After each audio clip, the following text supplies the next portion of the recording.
Okay, good evening, જય હિન્દ.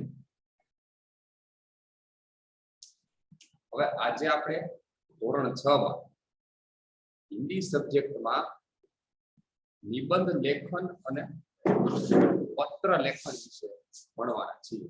બરાબર? નિબંધ લેખન કેવી રીતે થાય, પત્ર લેખન કેવી રીતે થાય. નિબંધ લેખન કરવા માટે કઈ કઈ બાબતોની જરૂર પડે? નિબંધ લેખન માટે સામાન્ય રીતે મુદ્દે એટલે કે પોઈન્ટ્સ, કયા મુદ્દાઓ ઉપરથી આપણે નિબંધ લખવો છે એની જાણકારી હોવી જોઈએ. કઈ બાબત માટે મુદ્દો અથવા કઈ બાબત માટે નિબંધ લખવો છે એની જાણકારી હોવી જોઈએ. જેમ ગુજરાતીમાં નિબંધ લેખન હોય એવી રીતે સામાન્ય સરળ શબ્દોમાં અને વાક્ય રચના મુજબ હિન્દીમાં પણ નિબંધ લેખન હોય છે. બીજી બાબતની ખાસ બાબતની જરૂર પડે છે મુદ્દો કે અનુસાર વાક્ય. બરાબર? એટલે કે મુદ્દા પ્રમાણેના વાક્ય. મુદ્દો જે આપણને આપેલો હોય અથવા જે મહત્વનો છે એના મુજબનું સરળ વ્યાકરણમાં બનતું વાક્ય એ નિબંધ લેખનમાં લખવું જરૂરી છે. પછી આવે છે પત્ર લેખન. પત્ર લેખનમાં 1 નંબરમાં લખ્યું છે પતા. પતા એટલે કે એડ્રેસ અથવા સરનામું, એની જરૂર પડે. બીજી વસ્તુ ભેજને વાલા. ભેજને વાલા એટલે મોકલવા વાળો વ્યક્તિ. બરાબર? જે વ્યક્તિ પત્ર કોકને મોકલે છે એનું નામ અને તેની પ્રાથમિક માહિતી. અને 3 નંબર છે સ્વીકારને વાલા, એટલે કે પત્ર જેને મળવાનો છે એ વ્યક્તિનું સરનામું અને તેની નામ સાથેની વિગત. આ 3 બાબતો હોવી છે. આ 3 બાબતો વગર પત્ર લખી શકાય નહીં. બરાબર? પત્ર લેખનની શરૂઆત કરતી વખતે સૌથી પહેલા આવે આગળ કે પાછળની તરફ કે જમણી બાજુ ખૂણા ઉપર પત્ર લેખનમાં પતા અથવા સરનામું. પછી આવે સંબોધન. બરાબર? જે ટૂંકું સંબોધન હોય તે. પછી ઘણી વખત પત્રની અંદર વિષય છે ઈ દર્શાવી શકાય છે અથવા દર્શાવેલો હોય તો વિષય પણ લખી શકીએ. પછી છે મુખ્ય ભાગ. મુખ્ય ભાગ એટલે કઈ બાબત માટે આપણે પત્ર લખીએ છીએ એની પૂર્ણ માહિતી અથવા પૂરી વિગત. બરાબર? જે મુખ્ય ભાગમાં લખી શકાય. અને છેલ્લે આવે સમાપન. સમાપન એટલે કે છેલ્લો ભાગ પત્રનો, જેમાં આપણે જમણી તરફ ખૂણામાં લખીએ છીએ લિખિતન કરીને, લી કરીને. ગુજરાતીમાં લિખિતન કરીને લખીએ, એવી રીતે હિન્દીમાં પણ લિખિતન કરીને લખી શકાય. બરાબર? અથવા નાનો કોઈ વ્યક્તિ હોય તો આપનો વિશ્વાસ આપણે જો લખીએ છીએ એવી રીતે હિન્દીના સંબોધનો પણ વાપરી શકાય છે. બરાબર? હવે ફોર એક્ઝામ્પલ કે નિબંધ લેખનમાં કોઈ પણ એક મુદ્દો આપેલો અથવા કોઈ પણ એક વિષય આપેલો હોય તો એ નિબંધ લેખન કેવી રીતે થાય. ફોર એક્ઝામ્પલ કોઈ એક વિષય અથવા કોઈ એક સંદર્ભ આપણને આપેલો છે તો હવે એની મદદથી આપણે નિબંધ લેખન કરવું હોય તો નિબંધ લેખનમાં શેની જાણકારી હોવી જોઈએ અથવા કેવી રીતે નિબંધ લેખન પૂરો થાય તો લખી શકાય એની આપણે માહિતી જરા લઈ લઈએ. ફોર એક્ઝામ્પલ આપણને નિબંધ લેખનમાં કહ્યું હોય કે નિબંધ લેખન આપણે લખવાનું છે જન્મદિન વિશે. બરાબર? કોઈ પણ જન્મદિન વિશે આપણે નિબંધ લેખન લખવાનો હોય તો કેવી રીતે લખાય એ જોઈએ.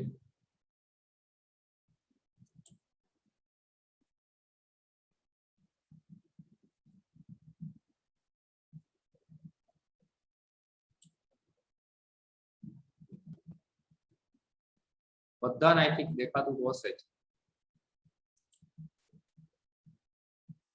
उस दिन शीला मौसी की बेटी पूजा का जन्मदिन था.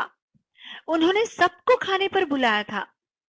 शाम को सब उनके यहाँ पहुंच गए, पर बबलू को वहां पसरा सन्नाटा देख बड़ा आश्चर्य हुआ.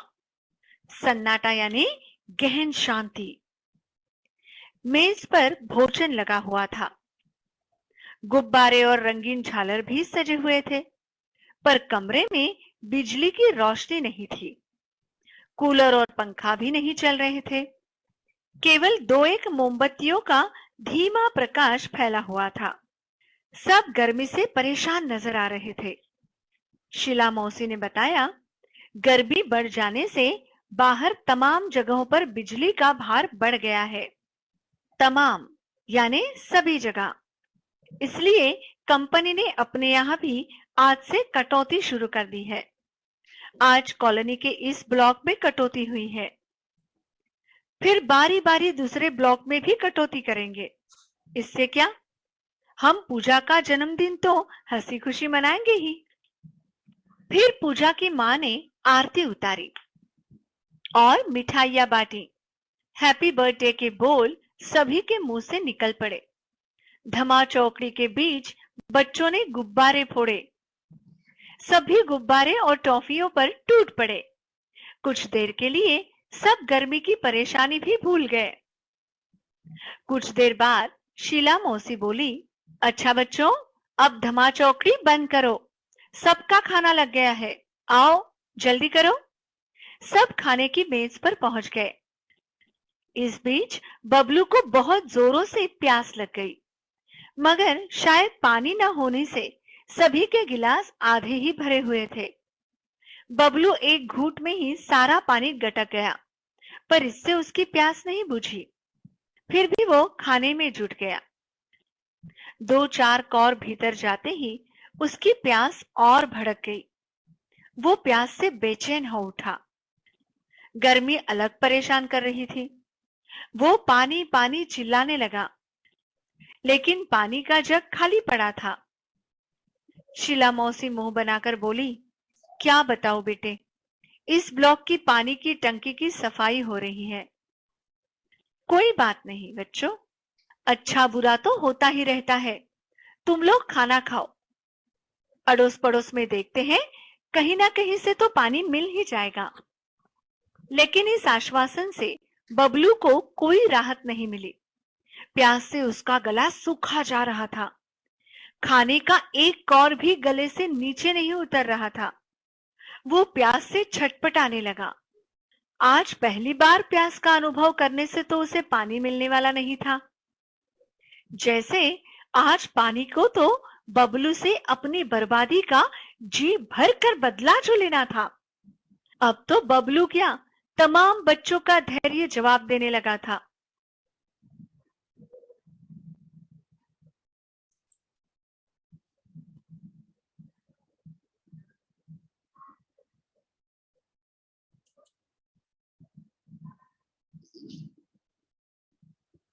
આવી રીતે આપણે નિબંધ લેખન લખ્યું છે। હવે એ નિબંધ જે હતો એ જન્મદિન વિશે એટલે કે જન્મદિવસ વિશેનો નિબંધ હતો। જન્મદિવસ વિશેના નિબંધમાં એની ભૂમિકા કેવી રીતે બંધાય કે કોઈ પણ વ્યક્તિનો જન્મદિવસ છે તો તેની સાથે લખનારનો શું સંબંધ છે એની જાણકારી હોવી જરૂરી છે। બીજી વસ્તુ, જન્મદિન નામનો નિબંધ છે તો કોઈ પણ નિબંધ સાથે જોડાયેલા સજીવ પાત્રો એટલે કે જે જીવિત છે તેવા પાત્રો અથવા માણસો નો સંબંધ અને નામ દર્શાવીને એને સંબંધિત વાક્યો પણ લખવા જરૂરી છે। એ સિવાય નિબંધ લખતી વખતે વિષયને સંબંધિત કોઈ મહત્વપૂર્ણ ઘટના હોય તો એનો પણ એમાં ઉલ્લેખ અથવા એમાં લેખન એનું કરવું જરૂરી। કોઈ ઘટના એવી બની હોય કે જે વિષયના સંદર્ભમાં મહત્વની હોય અને પ્રસંગમાં આવરી લેવી પડે તો એનો પણ ઉપયોગ આપણે નિબંધ લેખન લખતી વખતે કરવાનો થાય। જ્યારે પણ નિબંધ લેખન કોઈ પણ ભાષામાં લખીએ ત્યારે આ બે વસ્તુઓનું ખાસ ધ્યાન રાખવાનું, મુદ્દે અને મુદ્દો કે અનુસાર વાક્ય। ઇંગ્લિશમાં લખીએ તો પણ, હિન્દીમાં લખીએ તો પણ અને ગુજરાતીમાં કે કોઈ પણ બીજી ભાષામાં લખીએ તો પણ મુદ્દા અને મુદ્દાઓની અનુસાર વાક્યો લખવા ફરજિયાત અથવા જરૂરી છે, જેનાથી નિબંધ લેખન છે એ સહેલું બની જાય અને સચોટ બની શકે। પત્ર લેખન માટે જરૂરી મુદ્દા આપણે જોયા હતા કે પતા એટલે કે એનું સરનામું, જેને આપણે લખવું છે તેનું સરનામું જરૂરી છે. પછી ભેજને વાલા, એનો મતલબ એ થાય કે ભાઈ કોને આપણે મોકલવું છે એનું નામ અને તેની વિગત. પછી લખેલું છે સ્વીકારને વાલા, એટલે કે જેને એ પત્ર મળવાનો છે તે. પછી પત્ર લેખન માટે જરૂરી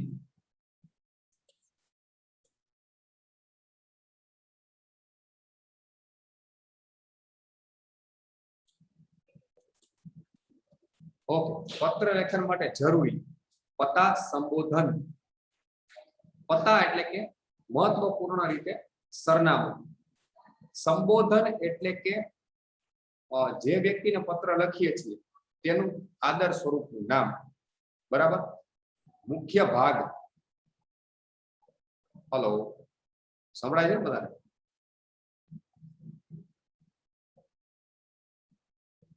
સંભળાય છે?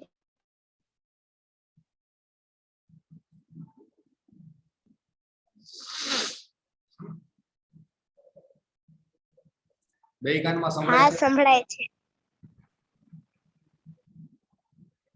બે માં સંભળાય છે ને? બે કાન. હા. ઓકે, સરસ, ગુડ. ચાલો. હા, સંબોધન એટલે આદરપૂર્વકનું નામ. પછી મુખ્ય ભાગ. મુખ્ય ભાગ જે છે ભાઈ પત્રનો, એ બહુ જ મહત્વપૂર્ણ છે.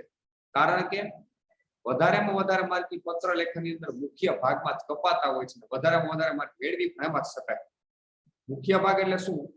કયા વિષયના સંદર્ભમાં, ધારો કે કોઈ દિવાળીના કે કોઈ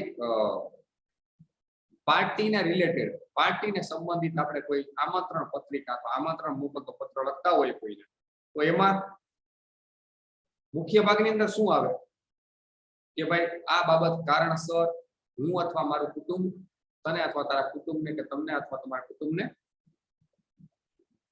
આમંત્રણ આપીએ છીએ અને જે આમંત્રણ સ્વીકારી અને અમારા કાર્યક્રમને અમારા પ્રસંગને તમે દીપાવશો અથવા સારો બનાવજો. બરાબર.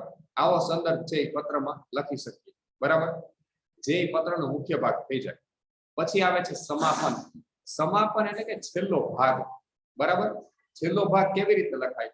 તો કે જેમ આપણે સંબોધન લખ્યું આદરપૂર્વકનું, જેને મોકલવું છે તેનું નામ, એવી જ રીતે જે વ્યક્તિ મોકલે છે અથવા લખીને બનાવી રહ્યો છે પત્ર અથવા મોકલી રહ્યો છે એનું આદરપૂર્વકનું શુભેચ્છા સાથેનું નામ. બરાબર. એને કહેવાય સમાપન અથવા ઉદ્બોધન. બરાબર. હવે એક પત્રનું એક્ઝામ્પલ જોઈએ એટલે આપણને સમજ અથવા ખ્યાલ આવી જાય કે પત્ર ખરેખર લખાય કેવી રીતે. બરાબર. કે પત્ર છે એ કેવી રીતે લખાય કે જેનાથી આપણને સહેલાઈથી પત્ર સમજવામાં સહેલી પડે બાબત, એનો આપણે ખ્યાલ મેળવીએ.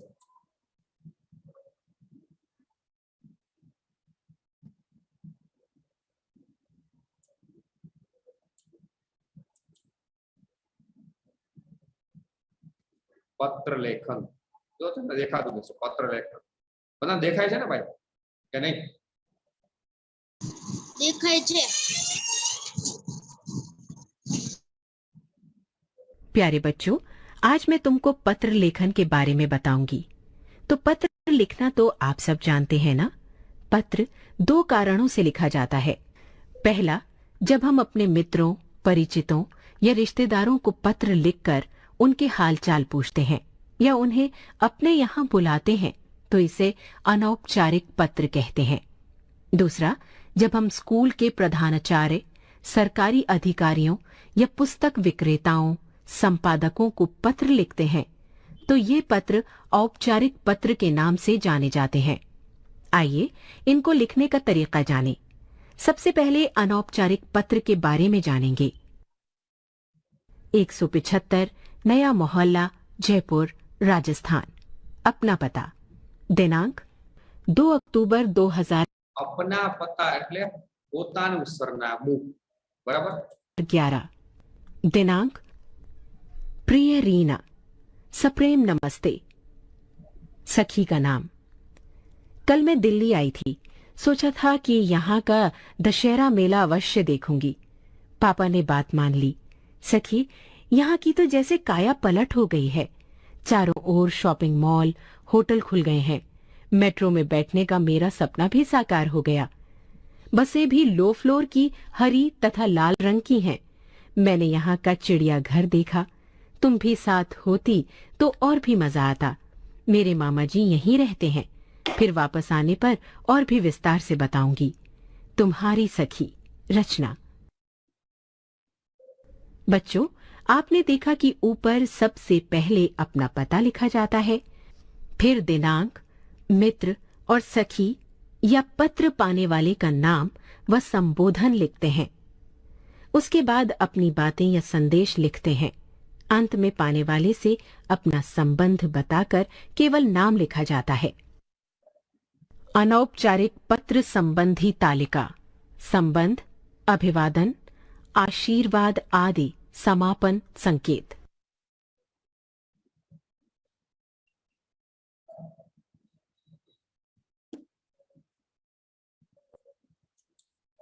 આ ધ્યાનથી જોઈ લેજો ભાઈ, કારણ કે મહત્વની વસ્તુ છે બહુ. સંબંધ જે કંઈ પણ છે, દાદા દાદી, નાના નાની કે મામાને આપણે લખતા હોય તો અભિવાદન અથવા આશીર્વાદ કેવી રીતે થાય? આદરણીય દાદાજી, सादर चरण स्पर्श प्रणाम, पूज्य पूजनीय पूजनीया भी लिख सकते हैं. અને સમાપન કેવી રીતે લખી શકાય? જેમ આપણે લિખિત લખીએ એવી રીતે, आपका प्रिय राजन अथवा आपकी प्यारी निशा. बराबर, कारण के वडील ने कोई पण नानी उम्र व्यक्ति लखे छे त्यारे આવી રીતે થાય. माता पिता को पत्र लखीए तो पूज्य अथवा आदरणीय पिताजी, पूज्य अथवा आदरणीय माताजी, सादर चरण स्पर्श. बराबर. અને પછી થાય आपका प्रिय पुत्र राहुल, आपकी प्यारी बेटी सुचि. बराबर, આવી રીતે સમાપન થાય. बड़े भाई अथवा बड़ी बहन को पत्र लिखिए तो શું થાય? आदरणीय भाई साहब, आदरणीय दीदी, सादर नमस्ते अथवा प्रणाम, बेमांथी कांई पण तमे अभिवादनना स्वरूपमां लखी शको अथवा आशीर्वाद आदिमां. अने एनुं समापन आपका अनुज, अनुज एटले नानो भाई दीपांशु, अने आपकी छोटी बहन देविका. बराबर, आना संदर्भमां आपणे आगळ लखी शकीए. हवे आगळ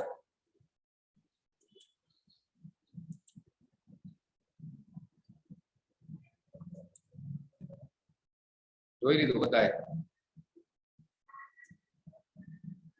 छोटे भाई बहन ने पत्र लिखता हो तो केवी रीते लखाय? छोटे भाई बहन को पत्र.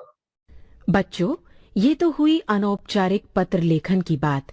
अब मैं आपको औपचारिक पत्र लिखने के तरीके बताऊंगी। ध्यान से देखना एवं सुनना। औपचारिक पत्र लेखन। अवकाश प्राप्त करने के लिए प्रधानाचार्य को पत्र। अवकाश सेवा में करने, प्रधानाचार्य जी। अवकाश प्राप्त करने के लिए એટલે રજા જોઈએ છે, એટલા માટે પ્રધાનાચાર્ય એટલે કે પ્રિન્સિપાલ ને પત્ર કેવી રીતે લખાય જોઈએ? DAV school, Ghaziabad, Uttar Pradesh. विद्यालय का नाम, विषय, अवकाश। મેં તમને કીધું હતું વિષય ઘણા પત્રોમાં લખેલો આવે છે. વિષય એટલે કે શું બાબત છે કે શું કારણ છે કે તમે આ પત્ર લખો છો. વિષય છે अवकाश के लिए निवेदन. निवेदन એટલે કે વિનંતી, રજા માટે વિનંતી. के लिए निवेदन। महोदय, निवेदन है कि मेरे चाचा जी का विवाह दिनांक 29 नवंबर 2011 को होना निश्चित हुआ है। विवाह के समारोह में शामिल होने के लिए मां के साथ मुझे जाना है। मैं आगामी 3 दिन विद्यालय में उपस्थित नहीं रहूंगा। अतः आपसे अनुरोध है कि आप मुझे दिनांक 28 से 30 नवंबर 2011 तक का अवकाश देने की कृपा करें। सधन्यवाद, आपका आज्ञाकारी शिष्य रजत वर्मा। नाम, कक्षा 5वीं क, कक्षा, अनुक्रमांक 15, अनुक्रमांक, दिनांक 27 नवंबर 2011, दिनांक। बच्चों, ऊपर लिखा पत्र आपने देखा ना? इसमें प्रमुख बातें हैं। इस पत्र में पत्र पाने वाले का यहाँ पता लिखा जाता है। इसमें विषय अवश्य लिखा जाता है। इसमें संबोधन सम्मान सूचक लिखा जाता है। औपचारिक पत्रों में नमस्कार, प्रणाम आदि अभिवादन नहीं लिखे जाते। इसमें धन्यवाद ज्ञापन के साथ अपना नाम, दिनांक लिखकर पत्र का समापन किया जाता है। औपचारिक तथा कार्यालयी पत्र संबंधी तालिका। કાર્યાલય સંબંધી તાલિકા Who's એટલે ready કેવી રીતે? to hatch ઔપચારિક અથવા કાર્યાલય સંબંધી તાલિકા એટલે શું થાય ખરેખર કે ભાઈ કોઈ પણ ઓફિસમાં કે કોઈ પણ એવી જગ્યાએ આપણે પત્ર લખવું હોય તો કેવી રીતે લખાય, એનો કહેવાનો અર્થ એવો છે, બરાબર? કહેવાનો અર્થ શું છે કે ભાઈ ઔપચારિક પત્ર જે છે એ કેવી રીતે લખાય, અથવા કોઈ કાર્યાલયને સંબંધિત પત્ર છે તે લખાય કેવી રીતે, અથવા તેનો વિક્ષેપ અથવા તેનું વિવરણ કેવી રીતે થાય, એના સંદર્ભમાં આપણે તાલિકા આપી હતી, એટલે કે વિગત આપી હતી, બરાબર? તો પત્ર લેખનમાં આપણે બે પ્રકારના પત્રો જોયા. એક ઔપચારિક પત્ર જેમાં વિષય વસ્તુની જરૂર પડે છે, અને બીજું છે અનૌપચારિક પત્ર. અનૌપચારિક પત્ર એટલે કે જેમાં કોઈ ઔપચારિકતાની જરૂર નથી પડતી કે વિષય વસ્તુની જરૂર નથી પડતી, જે સામાન્ય ભાષા કે સામાન્ય કારણો માટે લખવામાં આવતો પત્ર તેને કહેવાય અનૌપચારિક પત્ર, બરાબર? ઔપચારિક પત્રની અંદર આપણે હમણાં જે જોયું કે ભાઈ સન્માન સૂચક શબ્દો કે સંબોધનોનો જ ઉપયોગ થાય છે ઔપચારિક પત્રમાં, કારણ કે તે કોઈ એક પ્રતિષ્ઠિત સંસ્થા કે વ્યક્તિને સંબોધીને લખવામાં આવે છે. તે હેતુસર આપણે સન્માન સૂચક શબ્દોનો અથવા સન્માન સૂચક સંબોધનનો ઉપયોગ કરવો પડે છે, બરાબર? એવી જ રીતે જ્યારે અનૌપચારિક પત્ર લખીએ ત્યારે સન્માન સૂચક શબ્દોની સાથે કોઈ સામાન્ય સંબોધનનો પણ આપણે ઉપયોગ કરી શકીએ છીએ, બરાબર? પણ જ્યારે ઔપચારિક પત્ર લખીએ ત્યારે મુખ્ય ભાગની અંદર વિષયને સંબંધિત સચોટ અથવા ચોક્કસ કારણો લખવા જરૂરી છે. એ પત્રોમાં અહીંયા ત્યાંની વાત લખી શકાય નહીં, કારણ દર્શક પત્ર જ હંમેશા હોવો જોઈએ.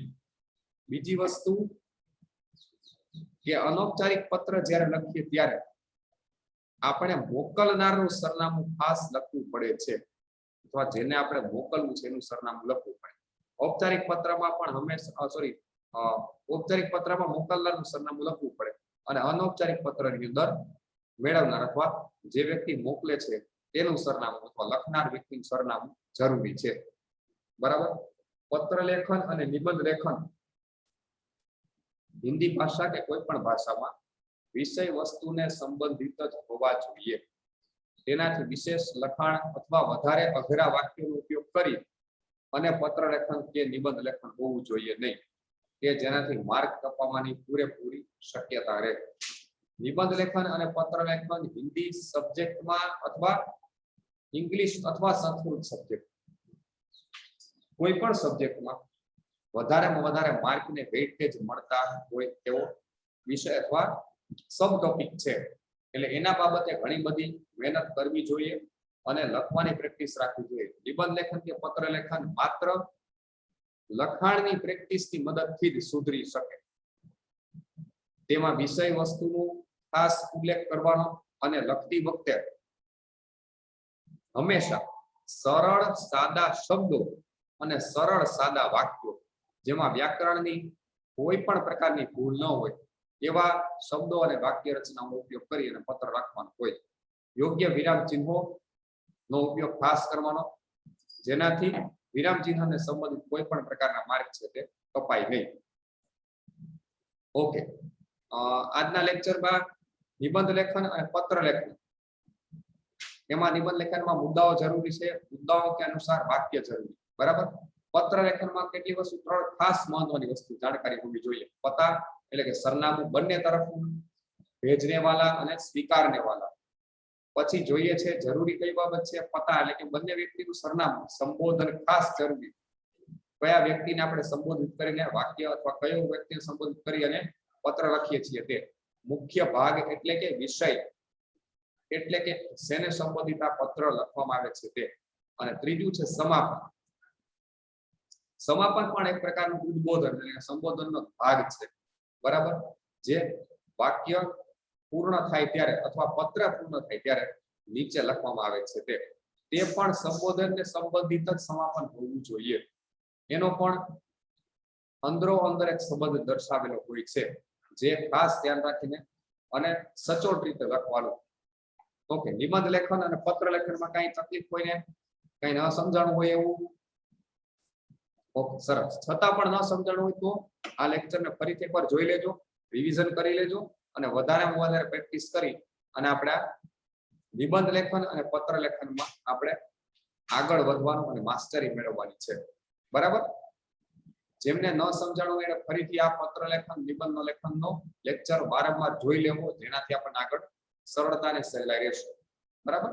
ઓકે, બધા હવે લેફ્ટ થઈ શકો છો. Thank you. જય હિન્દ.